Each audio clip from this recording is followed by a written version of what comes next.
Hi guys, JLA Shorts has now arrived. The best bits of the JLA channel in nugget form. Be a legend and subscribe to the channel by checking the link in the description. Cheers. Hello friends, welcome back to the James Lawrence Allcott channel. Of course, the transfer deadline has passed and now the squads are the squads are the squads are the squads, and they're the squads that they're going to be able to utilise by utilising their squads. And with that leads me to a very important question. Have Newcastle done enough in the transfer window to avoid relegation? It's very original, it's authentic, and I didn't even think of it actually. It was Tom Hawkins who, on Twitter, I was asking, what should we talk about today?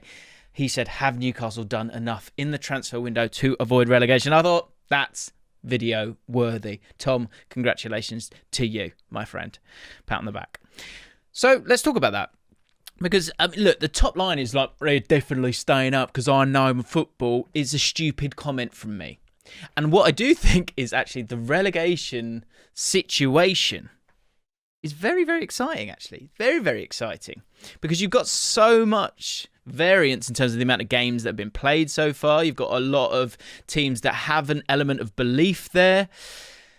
And it's all to play for. Massively, massively all to play for. And what I wanted to do in this video is just to show you the situation in a different way. Before we discuss them, do me a favour, hit the like button on this video if you've enjoyed it by the end. And probably more importantly, because I'm gunning for it. We're gunning for 200k. Please do consider hitting the subscribe button.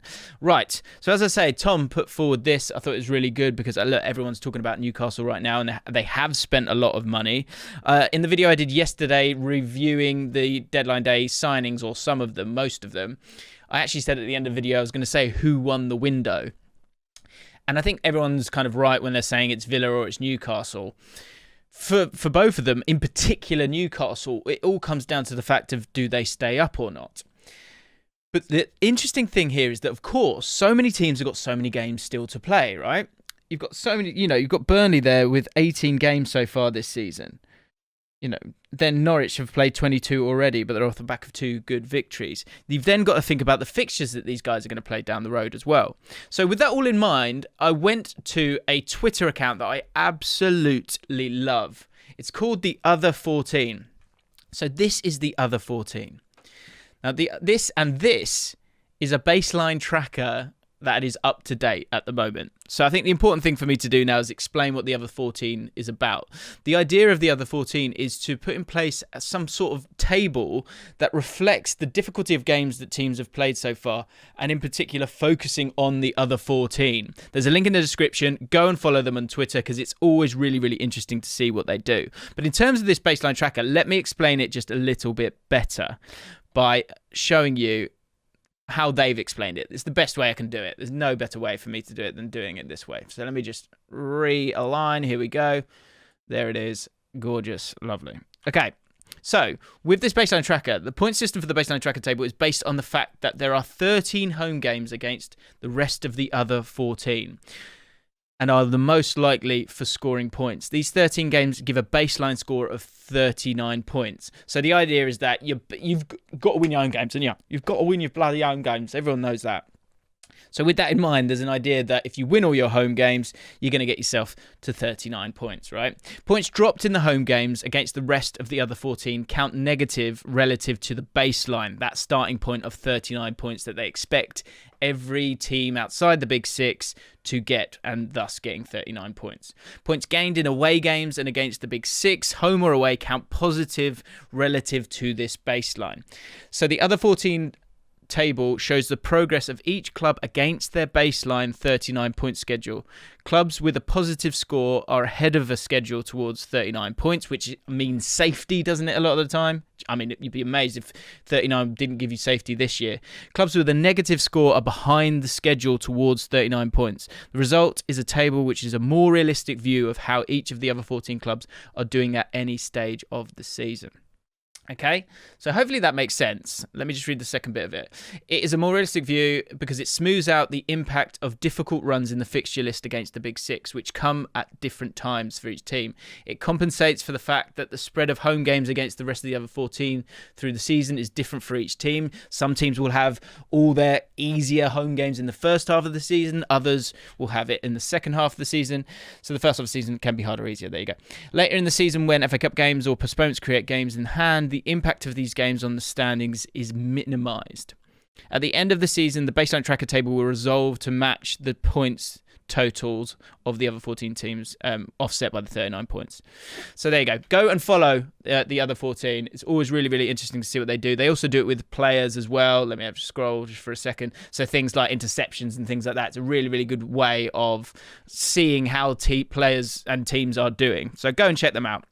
But most importantly, what I wanted to show you when we're trying to figure out the situation in hand right now when it comes to relegation is that this is such a great baseline tracker, because when it comes to the games that these teams have played, and Newcastle, of course, are within that, they are currently, with the games that they've played, struggling, which we knew, right? But I think what is interesting in particular is Crystal Palace, actually. So Crystal Palace, when it comes to those big six, and again, there's loads of caveats, and look, let's discuss them in the comments. Get involved, because I'm intrigued to know who you think will go down.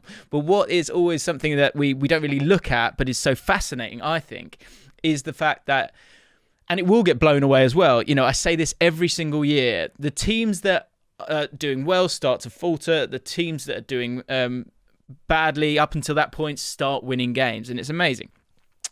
But the difficulty of the run-in for some of these teams is going to play a factor, because, you know, look at the Champions League or the European places. It's so up for grabs this year that no one's really going to kind of stop. And then you've got those top three teams in Chelsea, Liverpool and Man City, who are all, of course, just really, really good. So it's really hard to beat those teams. So relative to that 39-point baseline, interestingly, Crystal Palace are, in their games against the other 14, have been quite poor at the moment. And so that is worth maybe, just maybe, keeping an eye out in terms of teams that could still go down. 24 points at the moment. Look, there's a massive gap between them and Newcastle, Watford and Burnley. I think in particular, well, it'd be those three, wouldn't it? And Norwich as well. They'd have to start to win a hell of a lot of games. So you would imagine Crystal Palace would do well. But if you start to see Crystal Palace starting to drop down, could be down to the fixtures and the fact that they haven't collected those points at home against the lesser sides. Look, we know they're capable, and I think we've all been very impressed with Crystal Palace as well. But what's also interesting there is, I guess, you know, Burnley and Leeds United as well, in terms of getting to that 39-point mark. For Burnley, we've got to remember those games in hand and who they're playing as well. So I think that's worth keeping in mind. Burnley aren't totally cut adrift as of yet. They've got a lot of games to play, and they've got games to play against the other guys as well. Of course, they're in line with Newcastle United at this moment in time. But Watford have done okay against the other 14, or better in comparison to where they are. So I'm not even showing yet. So it's interesting. It's very, very interesting where everyone's at right now, and how that will play out. You know, the likes of Wolves, for example, in terms of down the other end of the table, they're doing fantastically when it comes to playing the other 14 teams. So they, you know, if they can start to pick up a couple of points against the other guys, who knows? So there you have it. I'm intrigued by that. But when it comes to Newcastle, then we'll come back to that. I think it does come down to these fixtures just a little bit, and I want to show you those as well, because the next 4 or 5 games for Newcastle, I think, are absolutely enormous. And as I say, when it gets to, you know, as a QPR fan, like, I've been there. When you're in that relegation zone, you got to win those games. But if I show you the fixtures, and pinch of salt with these fixtures to a point in terms of the colour coding of it, right? So let me show you it. Oh Christ, there we go. With the colour coding of it, what we've got to say when it comes to Newcastle is that all these new players that they're bringing in, they need to hit the ground running. Eddie Howe needs to he needs to really, really start well with these guys. I think the feeling around the club could get them over the line. But what I would be concerned about is that they don't have that urgency right now, because Newcastle need to collect points quickly, because the run-in is really, really tough for them, I believe. You know, Everton, I bet you wish were playing them this weekend, or, you know, prior to Frank Lampard arriving. I think there's still a lot of problems there when it comes to Everton. And those signings, I don't think just straight away solve everything, but time will tell, and a new manager bounce is always very useful. Villa are in a great place at the moment. West Ham obviously gunning for the top 4, so a very tough game there as well. But these are winnable games for me. Brentford, of course, as well. That's a relegation battle. And Brighton. Those next 4 or 5 are so, so important for them. Because if you get to game week 29 and Newcastle are still struggling a little bit, then I think people are going to start to get a little bit concerned. And when you see the run-in down the road, and the similar thing goes for Norwich. And look, I know everyone's got to play everyone, and that's what I meant about Crystal Palace. I thought it was quite interesting that even in the FPL sort of fixture difficulty, it has them second best in terms of the games that they've got left. The problem that they have is the bulk of these easier games are away from home. You know, Norwich, they will be desperate to win that game, obviously. Brentford, same goes for them. Burnley, you know, at home, that will start to become a game that they need to win. But then you got to play Chelsea at home, Man City at home, Newcastle away. You know, people think those are easy points. Those games at home with that other 14 idea in mind makes it very difficult. Everton away again. So it's fascinating. You know, these games look easy on paper, but I think home advantage is going to play a massive, massive part in this. And so on to this Newcastle United side. In terms of how they're going to set up, it feels like it will be a back four. I'd be surprised if it's a back five. I spoke about this yesterday in terms of my concerns about Dan Burn and how he will come in and will he play in a two. I think maybe I'm getting ahead of myself in terms of feeling like that's a real problem. I think the bigger thing is the fact that he's just, you know, not played there that much. But I think coming in, you know, the energy and motivation he's going to have to try and keep this team up is going to be pretty exciting. So I think the obvious one is Dubravka in goal. Trippier, I think, is going to be absolutely crucial in terms of being an outlet and being a sort of calming figure for this team, because I think they're going to want to have a bit more possession than they have done previously. Dan Burn, you would imagine he would be on this left-hand side. And then Lascelles, who I know has come into a lot of stick recently, but I still think he's got something. I do. I think he has that leadership quality. And when it comes to these moments in the season, I expect him to step up. I think you've actually got quite a nice amount of leadership there. And Targett, who's come in, who I think the fact that this is a loan signing is really clever, because I think for him, he's going to be desperate to try and get himself a permanent move here. But I just think that Newcastle will be wanting to go out and spend more money and possibly buy someone a little bit better. Aston Villa fans will get annoyed at me at that, but I think we've got to think of how high the ceiling is for some of these players. So if you can throw back someone like Targett, who will be so useful, he's definitely Premier League quality, I don't doubt that at all, but there's a reason why, you know, Luca Dean's come in and Targett's been able to go out. That's the kind of level that Newcastle are going to want to be going for as time moves on. So Targett as a loan signing, I think, is really, really smart. Midfield, I think what's good is you do have some options there. Guimaraes, do you want to play him in a double pivot? Let's call him Bruno, shall we?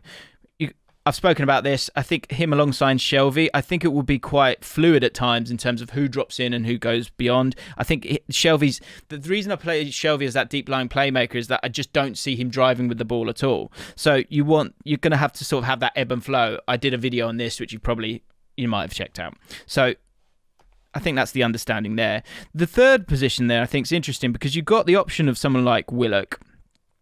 So to have Willock on the bench, I think is great. You know, his greatest time came whilst a substitute, essentially, if you think of the goals that he scored. Joe Linton as well has deserved his place, will continue to deserve his place. So you've got options there. And I think it's about the bench a lot of the time. And then that third player, sorry, that is your three, isn't it? Then it's about, I think Ryan Fraser, I think we've seen a bit more quality from him. I don't want to put his full name there. Fraser I've been impressed with. It'd be interesting to see how he gets on and if he offers up a bit more of a kind of defensive winger role, because of course he's going to want to have Trippier to get involved a little bit as well. You know, are there other options there? And of course the other option as well is you've got Wilson and Wood.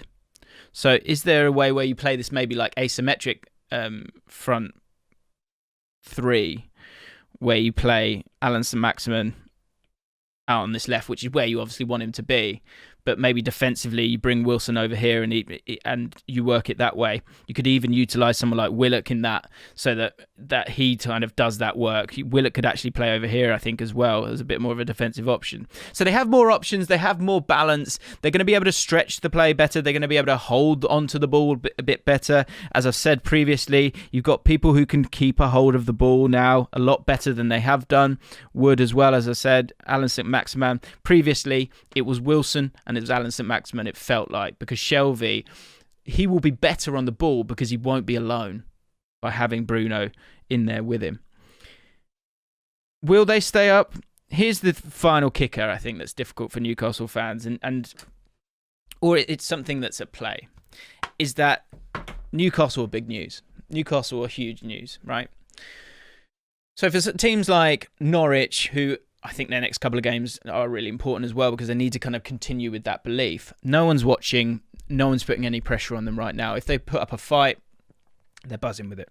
But the teams that they will be playing at some point will be teams that will look at Norwich and go, guaranteed 3 points.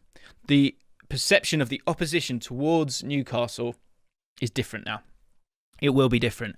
And with that, you will have everyone being that sort of 0.5% more alert. And when you add that all up, I think that makes the games that Newcastle are going to play between now and the end of the season, forevermore, far more difficult. Far more difficult. And so have they got the quality to create this kind of momentum that will start to get them the victories that they need to get to that 39-point mark? I honestly don't know. But what I do know is that I think the signings that have been made, I think have been actually far more intelligent than I would have given them credit for when they haven't really got the true structure of the club in place at this moment in time. You know, Dan Burn, I think there's intangibles there that will allow him to be quite impressive for Newcastle, actually. Target, he's made of substance. Do you know what I mean? Like, he's a good, honest guy. Trippier just, I think, really sings in this team, if you know what I mean, because he has so much quality. Bruno, as I've spoken about, I think he's a massive, massive asset for Newcastle, probably the most important one for me. Could they have gone and got that one more attacking midfielder? Yeah, that would have been great. Lingard, I think if you put Lingard in here, I can't see how this team can't get more points than 3 other teams between now and the end of the season when we're looking at it. So one more would have got them there, but that would have been more money, and they've spent a lot already. They had to, and with it being a long-term approach, or you would hope so, it might be one that you kind of have to take this big leap forward to then stagnate somewhat when it comes down to financial fair play, and then go again once you've got your kind of assets in place. But yeah, I would expect, I think they will be devastated if they don't stay up, and they've given themselves the very, very best chance, but it isn't that simple. I think what you could say is that Burnley, Watford, Norwich, I still have concerns over Everton, and Leeds and Brentford. Leeds, if they have a few injuries as well, you've got to be concerned about them. Brentford, if they kind of take their foot off the gas, that could hurt them. Or if they try and kind of open up a little bit too much with Christian Eriksen now in the side, that could maybe lead to conceding more goals. But I think overall that Brentford should be absolutely fine. So you would imagine there are 3 teams that are going to be worse than Newcastle between now and the end of the season. But at the moment, as I said, when we have a look at that baseline tracker, they haven't done it as of yet. And they're currently on a trajectory that isn't great. So they need to jumpstart. And buying the players that they bought does feel like it's jump-started it somewhat. So there you have it, guys. Interesting. Keep an eye on Crystal Palace. Keep an eye on Newcastle. But is that Newcastle United squad so much better now that, you can't put them in the place of the Burnleys, the Leeds Uniteds, the Norwiches? Obviously, keep an eye on Leeds United as well, because that is a threadbare squad, and they haven't signed anyone as well, actually. So Leeds United fans, I think, can still be concerned if they'd like to, which I'm sure they will. So there you have it, guys. Let me know what you think in the comments below. If you enjoyed this video, then please do consider hitting the like button. Check out the other 14 links in the description, and I'll see you next time.